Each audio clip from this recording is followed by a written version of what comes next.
During the First World War, hundreds of thousands of Indian soldiers fought for the defense of the British Empire in the Middle East and Western Europe. Indian leaders, including Gandhiji, supported the war efforts. They helped in recruitment to the armed forces, with the hope that the declaration of the British Prime Minister that the principles of self-determination would be applied to every nation, big or small, would also include India. Ironically, instead of keeping their promise, the Raj was suppressing Indian nationalism with the help of the draconian Defense of India Act. At this juncture, Mohandas Karamchand Gandhi started to change the course of Indian history.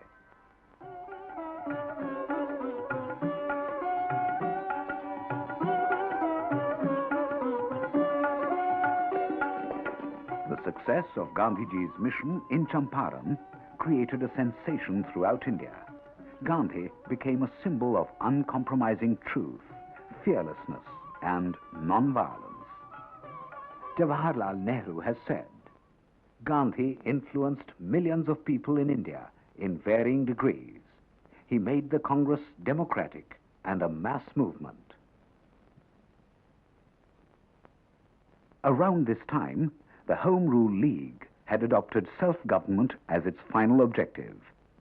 For an early realization of the goal, Annie Besant, Tilak, and other leaders toured all over the country.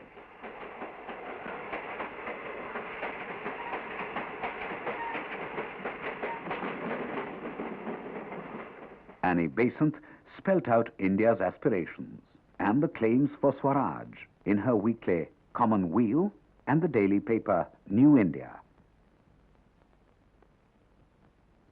Annie Besant's activities alarmed the government. She and her close associates were interned at Uttakamand. The entire country resented the government action, and the movement found widespread support. Eminent leaders, Motilal Nehru, Tej Bahadur Sapru, C.R. Das, Jinnah, Vallabhbhai Desai, M.R. Jaikar joined the Home Rule League. Annie Besant was released after 3 months. On 20th August 1917, the new Secretary of State for India, Montagu, declared the policy of His Majesty's government to be the gradual development of self-governing institutions with a view to the progressive realization of responsible government in India. In November 1917, Montagu visited India to hold talks with the Viceroy and Indian leaders.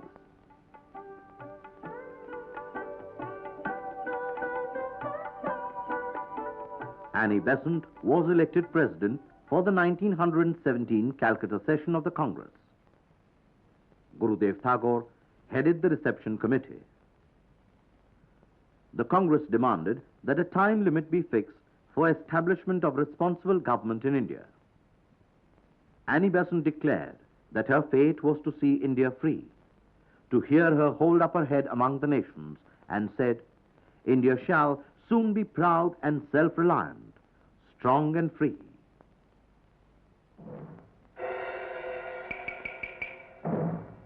In February 1918, the mill workers of Ahmedabad went on strike, demanding better wages and working conditions.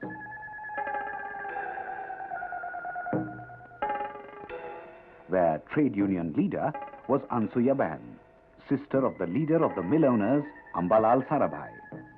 On her request, Gandhiji agreed to help bring about an agreement between the mill owners and the workers. Gandhiji found that the workers had a strong case. He advised them never to resort to violence, never to molest blacklegs, and to remain firm no matter how long the strike continued. Negotiations continued for several days. When the workers appeared to be wavering in their resolve, Gandhiji undertook a fast. It had the desired effect. An agreement was reached between the workers and the mill owners to appoint an arbitrator. Gandhiji asked the workers to accept an increase of 35% against their demand of 50%. The 21-day-old strike was called off.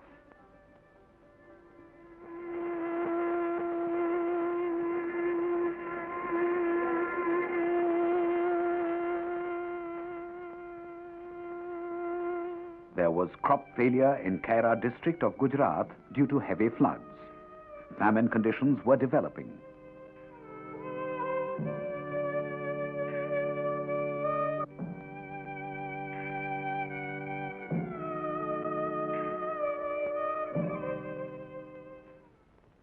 Cultivators requested the government to suspend revenue assessment for the year, but the officials insisted on collection. Mohanlal Pandya, leader of the farmers, turned to Gandhiji for help.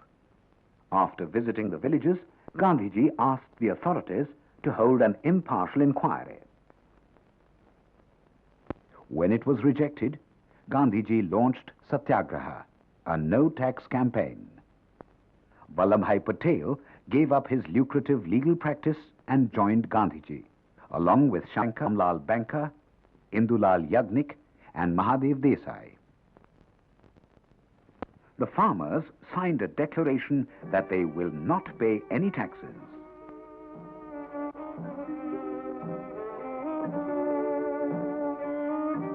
Officials retaliated by seizing their movable properties. They attached standing crops, buffaloes, gold and silver ornaments, utensils, and other household goods. In spite of threats, repression, and sufferings, the Kaira farmers remained firm in their resolve. The government gave in.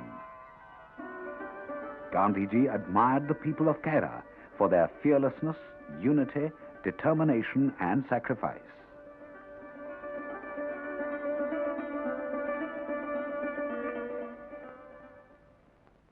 Towards the end of the war, the Muslims of India were agitated over the faith of the Caliph, the Sultan of Turkey. A Khilafat committee consisting of Hindus and Muslims pleaded with England to impose moderate peace terms on Turkey. Speaking on the need for Hindu-Muslim unity to support the Khilafat, Gandhiji said, "The test of friendship is true assistance in adversity." The Montagu-Chelmsford reforms were announced in July 1918. The nationalists strongly condemned the recommendations. Tilak called the reforms unsatisfactory and disappointing. Annie Besant said that it was ungenerous of England to offer and unworthy of India to accept. A special session of the Congress held in Bombay on the 27th of August 1918, with Hassan Imam in the chair, declared that while some proposals were good, the reforms as a whole were disappointing and unsatisfactory. The Home Rule League tried to send deputations to England to explain the Indian point of view.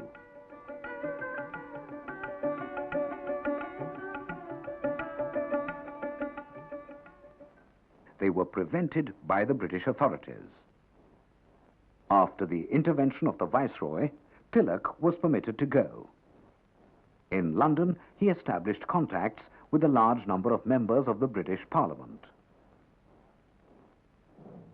In order to suppress the freedom movement, the British government appointed a committee under Justice Rowlatt to investigate and report on the nature and extent of criminal conspiracies connected with revolutionary movement in India. The main intention, however, was to retain on the statute certain portions of the Defence of India Act, under which the administration enjoyed vast powers.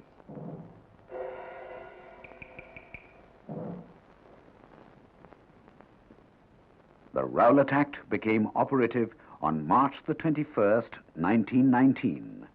It gave extraordinary powers to the government and provided for strong punitive and preventive measures, as well as expeditious trial of revolutionaries with no right to appeal. The act was described by Indian leaders as unjust, subversive of the principles of liberty and justice, and destructive of elementary rights. The Congress requested Gandhiji to take up the leadership and organize a countrywide agitation against the act. A Satyagraha Sabha was formed at Sabarmati under the presidentship of Gandhiji. He started a publication, Satyagraha, which was immediately proscribed by the government.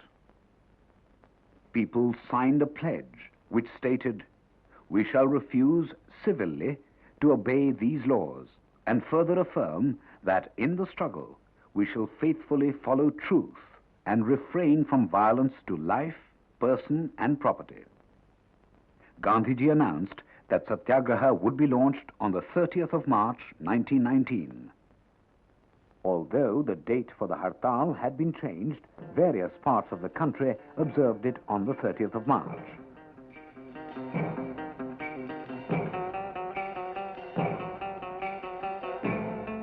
Village officials resigned their jobs. There was complete accord between Hindus and Muslims as they worked together. Swami Shraddhananda delivered a speech at the Jama Masjid. Gandhiji, Sarojini Naidu, Surendranath Banerjee, and others addressed prayer meetings in other mosques. On the 6th of April, countrywide Hartal was observed against the Black Bill, which was a national humiliation.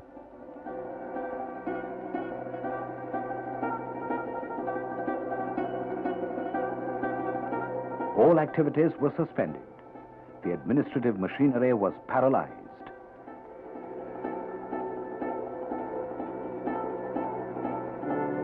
On the night of the 7th of April, Gandhiji was traveling to Amritsar. He was prohibited from entering Punjab. Gandhiji was taken out of the train and sent to Bombay. The editor of the Bombay Chronicle, B.G. Horniman, was an ardent supporter of India's struggle for freedom. When deported, he wrote to Gandhiji, "They are taking me away at last. I have been rushed for without notice. God speed you in your work for the Indian people." Gandhiji asked the people of Bombay to register their protest against Horniman's deportation by observing Hartal. 9th of April 1919, Ram Navami was celebrated all over Punjab as a day of communal harmony between Hindus and Muslims. Peaceful processions created a sense of unity and national consciousness. The governor of Punjab, Michael O'Dyer, became jittery. The district magistrate of Amritsar ordered two respected leaders, Dr. Satyapal and Dr. Saifuddin Kichlu, to be deported to Dharamshala. This led to a spontaneous Hartal. The police opened fire. The peaceful procession turned violent. Several buildings and institutions were set on fire. Some European lives were lost.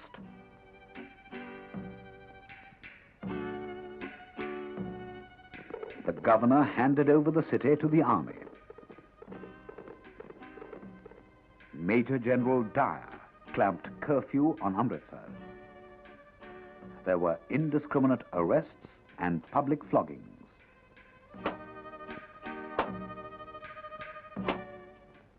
People were made to crawl while passing the house of one Miss Sherwood, who had been killed during the riots. General Dyer issued a vague order which prohibited gatherings and meetings. The order was not communicated to the people, but only displayed in some parts of the city. On Baisakhi Day, the 13th of April, 1919, over 20,000 persons gathered at Jallianwala Bagh for the celebrations and to express their grief for those killed in police firing. When the peaceful meeting was in progress, General Dyer entered Jallianwala Bagh with 90 fully armed soldiers. He deployed the soldiers on high ground and immediately ordered them to fire.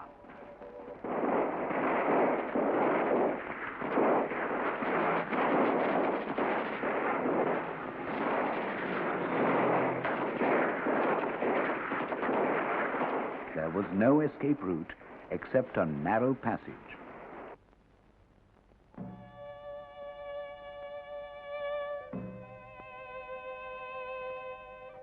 "1,650 rounds were fired on the peaceful assembly. According to British records, 379 persons were killed and nearly 1,200 wounded. A shocking act of brutality, of man's inhumanity against man." Sarojini Naidu's tormented heart cried out in tribute. "How shall our love console thee, or assuage thy piteous wounds? How shall our grief requite the hate that scourges, and the hands that smite thy loveliness with rods of bitter rage?" Poet Rabindranath Tagore renounced his knighthood. Several Indians gave up their titles and returned their medals. The governor of Punjab clamped martial law. Students were ordered to parade in front of the government offices and salute the Union Jack every day. Aeroplanes bombed some villages in Gujranwala. The Congress appointed an inquiry committee of its own with C.R. Das, Abbas Tayyabji, M.R. Jaikar, and Motilal Nehru. The committee came to the conclusion that the Jallianwala Bagh massacre was a calculated piece of inhumanity towards utterly innocent and unarmed people. On public demand, the Secretary of State appointed a committee under Lord Hunter. General Dyer was asked, "When you got into the Bagh, what did you do?" Dyer replied, "I opened fire." "At once?" "Immediately. I did not imagine it took me more than 30 seconds to make up my mind." "Did you ask the crowd to disperse?"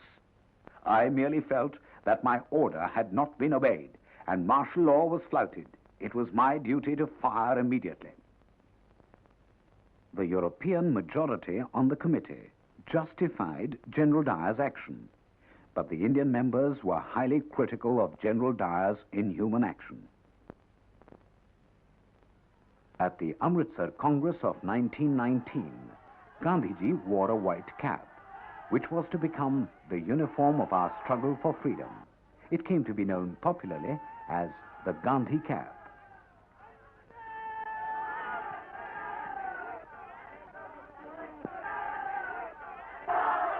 Congress President Pandit Motilal Nehru said, "The lacerated heart of Punjab calls upon the people of India to unite." Tributes were paid to the memory of the brave sons and daughters of India who perished on that fateful Baisakhi Day, the 13th of April, 1919. Today, the flame of liberty stands as a mute reminder of their suffering, of their sacrifice. They died so that we could live in freedom.